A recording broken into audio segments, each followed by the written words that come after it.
Hi there. This is Leanne of the Nitty Stew podcast. I've had a lot of questions about my plastic yarn guide that I use for my color work most often. And I thought I'd try and do a little demonstration on how I get it to work. As an English thrower, working with both yarns in my left hand was definitely a learning curve, but I find that has made my floats extremely flat and lay nice. I've used it in sweaters. I love to use it in hats mostly. And especially when there are longer floats, I do not catch my floats. And I find that the yarn guide allows that to be okay. Here we go. Showing you my floats right off the bat. What I'm working on here is a fingering weight colorwork project. This is the Iris hat by Trin Annalie or Annalai. I'll link that in the description box below, as well as where I got this. This one is actually just an Amazon cheapo. I also purchased, it's called a Plastic Yarn Guide by Clover. They do come in small and large. This is the small one for my little kindergarten size fingers. And yeah, if the larger one you might need that depending on the size of your finger. And I just wanted to show how I get started and do my best to describe how I get the tension to be okay. So what I've got here, I have some Jameson of Shetland Spindrift. I'm absolutely loving this color. It's Earth, and it's number 227, color 227. It is a fingering weight yarn, and then for the color work, I'm using color changing yarn by Spin Cycle. This is the Ghost Ranch colorway. It is actually listed on Ravelry as a sport weight, but I definitely find it to be a heavy fingering for sure. And these two work together. As you might notice, my color work, it does look a little bit open, but once I've bloomed it, or once I've blocked it, the yarn blooms wonderfully. Okay, so this is my main color / my background color. I keep it over to the right hand side, and I will thread it over to the farthest groove. And this one being my motif color, and I want it to pop, I put it to the farthest left groove or closer to my heart. That's how I remember. Don't remember where I learned that. So this is how I put it in. I basically just thread it. You don't even have to thread it. You just place it in. Is this close enough? Let me see if I can go down low. Closer. Whoa. Okay, maybe not. I'm just going to have to come up higher. Okay. Sorry, super professional here. Okay. So I just take it and put it through. And then take the other one and place it through like so. They're not really crossed, they're just sort of hanging there. I've already worked a full repeat of the chart, so I'm just showing you mid-project here. And then this was the trickiest part for me, is like, how do I hold on to these ends and how do I get good tension? And what I've found for me is I drape it under my middle finger, over my ring finger, and I squeeze down with my pinky like that. And it enables me to also grab a hold of my needle, and it looks like this on the other side. Hope you can see that. And then I just let them hang.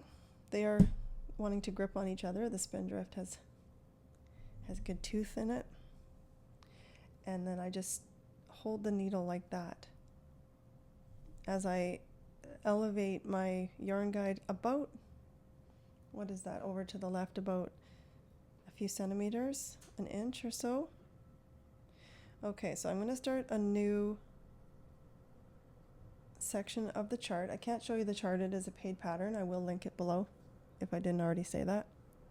And then I just separate my Colourwork with stitch markers so that I can work across the repeat and make sure I'm on track. Okay, so I'll just try and work a repeat so you can see how I just grab. Is that in focus? Okay. So this is what I do.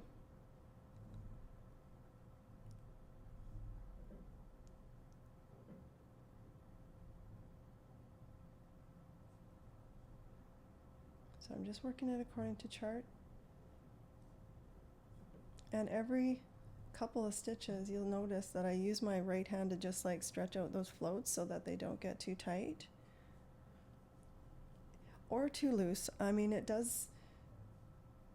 has definitely affected my tension, but I feel like it has, at the end, it kind of all just sort of works out nicely.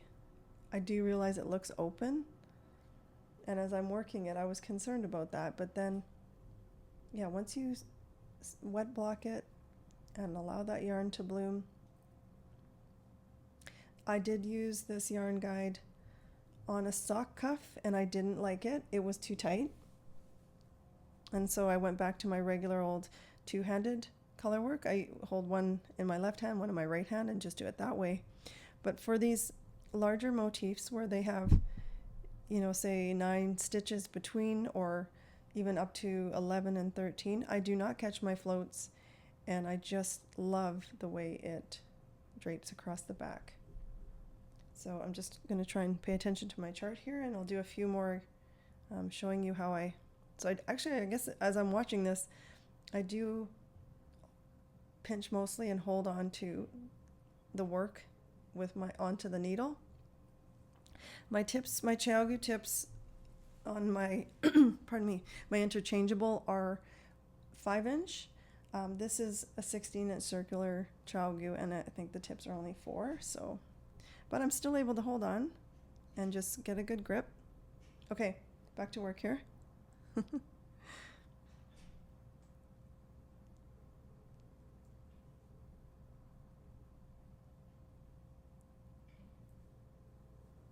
Again, just stretching it out every few stitches. Oh, look it, I dropped a stitch as I was trying to look through the camera here. Pick it back up. Okay. Well, I'm not making this look very smooth, am I? And then when it does this, the bunching up, I just sort of gently tug and sometimes just reposition like that.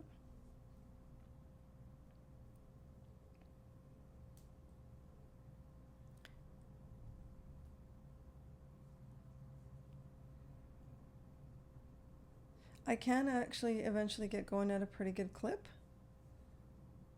I am not the fastest knitter, but when it comes to Colourwork, having it separated into the sections just makes it very satisfying. So you get to the end of your section and you hope you end on the color that you need to be. Yep, see, I just continually just rip it through. I don't know what I'm talking about. All right, sorry, I hope I was on camera for that. And that's how I use my Clover yarn guide. Hope it was helpful.